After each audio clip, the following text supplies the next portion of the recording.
Hey everybody, I'm Dante. Hi, I'm Dave. Dave and I have been friends for several years now, and through that friendship we've had the opportunity to talk about the world around us quite often.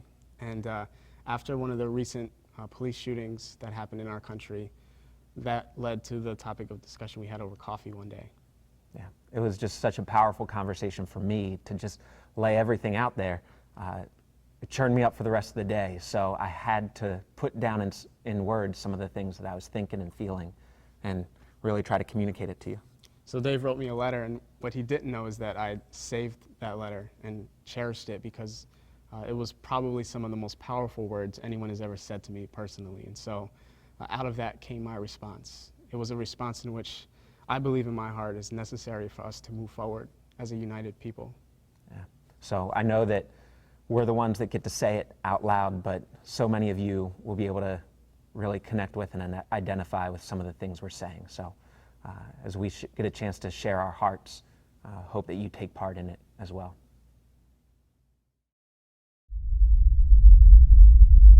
Innocent people dead, slaughtered, killed, gunned down, becoming a norm, reality of the world. Just wait your turn and be prepared, because death is the only thing you are guaranteed in this life. What is wrong with people? Violence will not lead you to paradise and won't solve anything. That just makes it worse. Can't you just stop killing each other, please? Treat everyone equally and so good with speeches, but no actions at all. Can't you see? Your people are killing each other.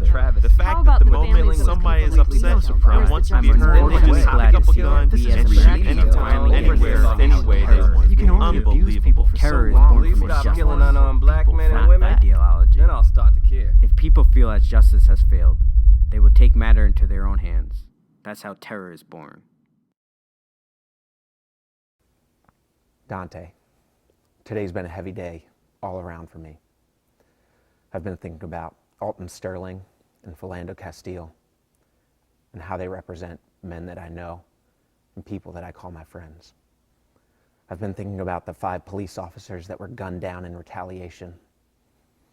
I've been seeing all the brokenness as people on all sides of this try to express their pain, sadness, and anger.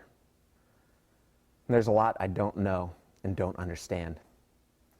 But one thing I do know is that after another 2 police shootings of black men, there are deep thoughts, feelings, and questions that all rise up in the core of people like you that I care about. I know that you experience these tragedies in a much more personal way than me. I want this to be clear to you. You do not mourn the loss alone. Not just the loss of these men, but the loss of your own feeling of security, even the loss in the progress in race relations that we all thought our society had made. As each of these events is a data point for all of us as we weigh the value of black men like you here in our community and in our country, I hope that you do not forget to equally weigh my respect for you and my amazement at the powerful man that you are. Although I am just one man, I declare that your life matters. That statement is not true because I declare it, but I declare it because it is true. Your life is not expendable. In fact, it's the exact opposite. I don't think I know anyone quite like you who can do what you do with such excellence and ease. Now, I want this to be clear to you, that although I am in no way ashamed of being white, I am not loyal at all to any aspect of my own heritage that keeps me back from repairing and rebuilding our generation toward a united future together. And as I discover those broken aspects of my heritage that have been passed down to me and still live in me, I'm committed to acknowledging it, repenting of it, and healing toward greater love and respect. I'm committed that as I spend time in the white community, in places that you do not have access to, that I will bring understanding about your experience that I've learned from men like you.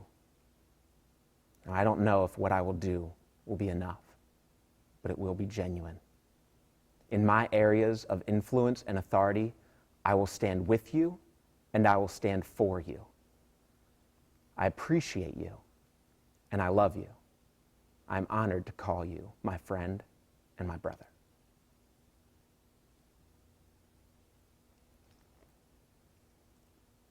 I love you too. And now I realize, living in a world that's falling to pieces, my motivation decreases, somehow misplaced and lost deep within the creases. And I try to release this as I learn the fundamental first step to receive peace is forgiveness. It's time.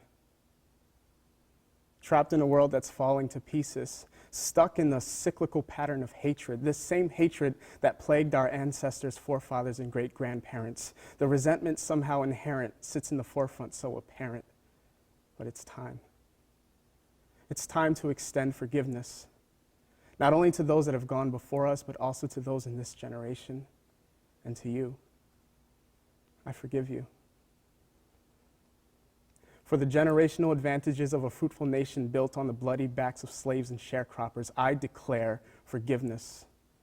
For the bloodied cotton plant, thorn-pricked hands and broken hearts, for the wailings and screams of families broken apart, they cry out from the very ground we marched on from the start. What do they say? Of that, I'm not sure. But I stand as a bridge to use my voice in the same way in which my heart longs to forgive. For the burning crosses placed on lawns, lines of segregation drawn, fire holes to bullet holes, police dogs and their batons, for being called out of our names with such normal repetition, being pulled over in cars for simply fitting the description, broken homes to denied loans north and south of Mason-Dixon. You see, we've come such a long way from Jim Crow, but there's still a long way to go. Blacks and whites stood together to end slavery and segregation. And in that same way, we must stand together to move forward against injustice and oppression. It's time. It's time to forgive. Many people think forgiveness is the last step of reconciliation, but I believe it's the first. And in the face of the worst, I stand for the freedom in which we thirst, rendering the hatred of the past merely a plague to be reversed. You see, without true forgiveness, we'll never be fully healed from what was evil. Forgiveness means we stand together for the joy of all God's people. And with that, I say it's time. It's time to forgive. To anyone who's wronged me, black, white, and all in between, I forgive you. For even Jesus used his last dying breath to forgive me. So with life, with humility, and with love, I forgive you.